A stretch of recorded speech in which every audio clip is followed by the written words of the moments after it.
నాకు తెలిసి ఇప్పటి వరకు నేను చేసిన అన్ని వీడియోస్‌కి డబ్బింగ్ అయితే ఒక 2 టేక్స్‌లో నేను చెప్పేస్తాను గానీ, ఈ వీడియోకైతే ఎన్ని సార్లు తీసుకున్నానో తెలీదు డబ్బింగ్ కోసం అని చెప్పి. గజిబిజి అయిపోతూ ఉన్నానన్నమాట. యాక్చువల్‌గా మేమైతే మా యానివర్సరీ రోజు మార్నింగ్ టెంపుల్‌కి వెళ్ళాం 11:30కి. రిటర్న్ వచ్చేసరికి 12:30 అయ్యింది.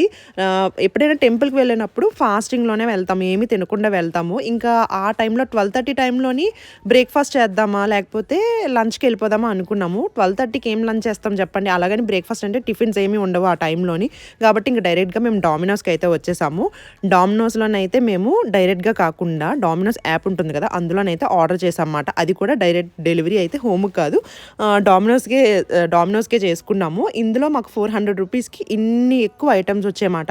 నేనైతే ఈ చాకో లావా తినడం ఫస్ట్ టైము. సేమ్ బ్రౌనీ టేస్టే వచ్చింది. నాకు అలా అనిపించిందన్నమాట. మీరు ఎప్పుడైనా తినుంటే అది మీకు ఏ టేస్ట్ అనిపించిందన్నది నాతో కామెంట్ సెక్షన్‌లో షేర్ చేయండి. ఇది ఈ వీడియో.